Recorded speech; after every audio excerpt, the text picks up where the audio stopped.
It isn't until the live record that we pull it out live.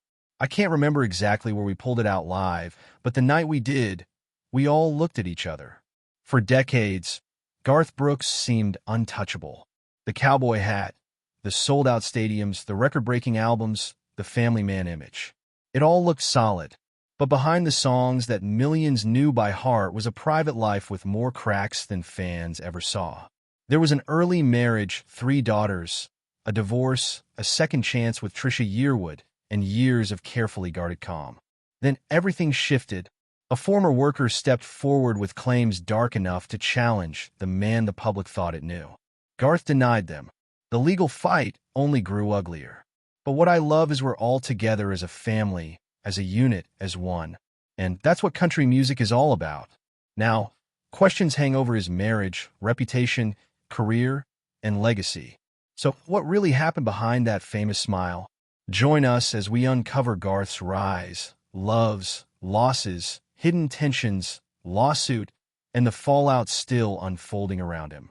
Long before the lawsuits, the stadiums, and the marriage headlines, Garth Brooks was the youngest child in a crowded Oklahoma home.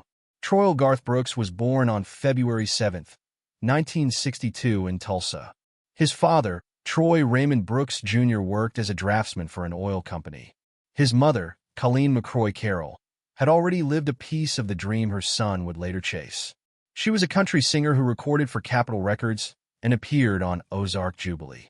Both parents had been married before, so Garth grew up with 4 older half-siblings, Jim, Jerry, Mike, and Betsy, along with his sister Kelly. At the family home in Yukon, music was part of the week. The family held talent nights, and every child had to take part by singing or performing skits. Garth learned guitar and banjo, but music was not yet his whole identity. As a boy, he often sang around the family, yet athletics pulled harder. In high school, he played football and baseball and competed in track and field. That path took him to Oklahoma State University in Stillwater on a track scholarship where he threw the javelin. His life at night looked different. He worked as a bouncer at a local bar and formed a band called Santa Fe. The crowd did not care about one fixed style, so he learned to play what college students wanted. Through his older siblings, he heard many kinds of music. He liked George Jones, but he was especially drawn to rock and singer-songwriters such as James Taylor, Dan Fogelberg, and Townes Van Zandt. Then George Strait changed the direction.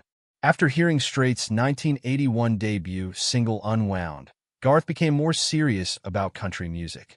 He graduated in 1984 with a degree in advertising. His roommate, Ty England, would later play guitar in his road band before going solo. At that point, the pieces were there: sports discipline, barroom experience, family music, and a taste that crossed genres. But before Nashville knew his name, his first real shot at music would arrive. And so would the woman who shared the hard road before fame. In 1985, Garth began trying to make music his profession. He sang and played guitar in Oklahoma clubs and bars, especially Wild Willie's Saloon in Stillwater. By then, the mix of country, rock, and singer-songwriter music he had grown up hearing was starting to shape his own sound. That year, entertainment attorney Rod Phelps drove from Dallas to hear him. Phelps liked what he heard and offered to produce Garth's first demo. He also pushed him toward Nashville, giving him contacts to help with the trip. Garth went, but the city did not instantly feel like destiny. He returned to Oklahoma within 24 hours. Phelps kept urging him not to give up. Eventually, Garth listened. His private life was moving too. On May 24, 1986, he married songwriter Sandy Mao. She knew him before the giant crowds and before his name became a brand. In 1987, the couple moved to Nashville and Garth began building contacts in the music business. That same year, another important relationship began. During a demo session in songwriter Kent Blasey's attic studio, Garth met Trisha Yearwood.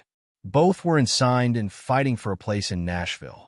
Yearwood later remembered, "We hit it off," adding that she had no idea he would turn out to be Garth Brooks.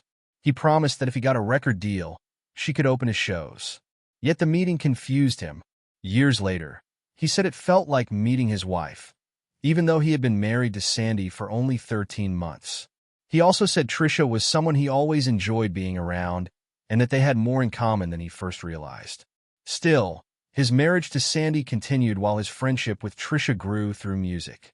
For the next 13 years, Garth and Trisha remained best friends and collaborators. The first big test, however, was still the career. His first Nashville trip had already ended within 24 hours, and the industry was not known for giving easy second chances.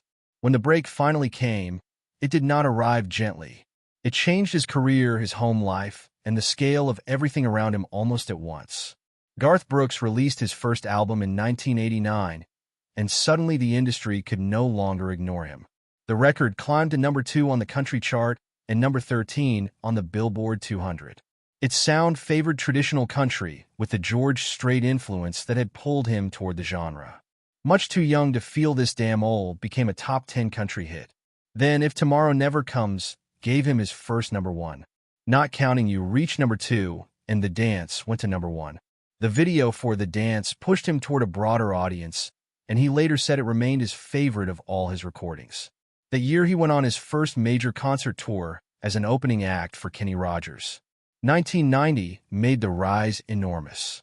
No Fences spent 23 weeks at number 1 on the country album chart and reached number 3 on the Billboard 200.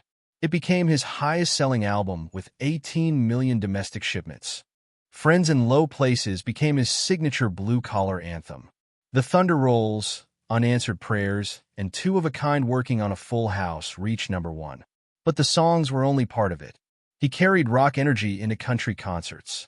A wireless headset microphone let him run across the stage.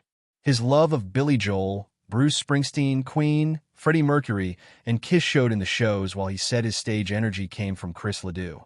By late 1990, he had been inducted into the Grand Ole Opry. Then Rope in the Wind arrived in September 1991 with 4 million advance orders. It entered the Billboard 200 at number 1, the first country album to do that. The River, What She's Doing Now, and his cover of Billy Joel's Shameless helped drive it. He became the first country artist with 3 albums in the Billboard 200 Top 20 in 1 week. NBC filmed his Dallas concerts for television. Fame was no longer coming. It had arrived, and with more eyes on him, his songs, beliefs, and growing friendship with Trisha were moving into the spotlight. The early 90s stretched Garth's reach. After the 1992 Los Angeles riots, he co-wrote We Shall Be Free, a gospel country rock blend about tolerance. It became the first single from The Chase. The song reached number 12 on the country singles chart, his first in 3 years to miss the top 10, but it found another meaning. It reached the Christian Songs chart and earned him a 1993 GLAAD Media Award.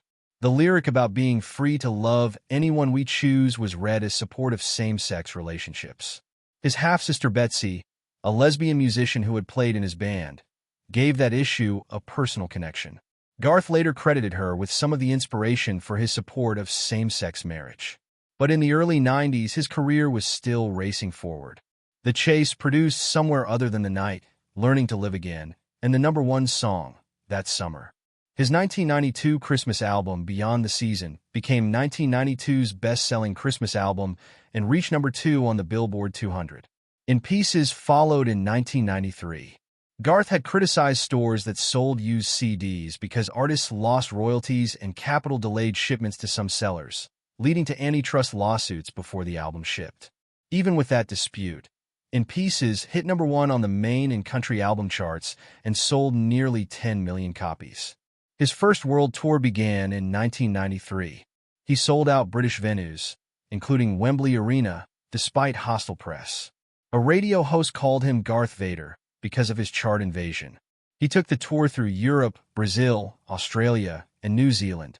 In 1994, he joined his heroes Kiss for a live version of Hard Luck Woman on The Tonight Show with Jay Leno.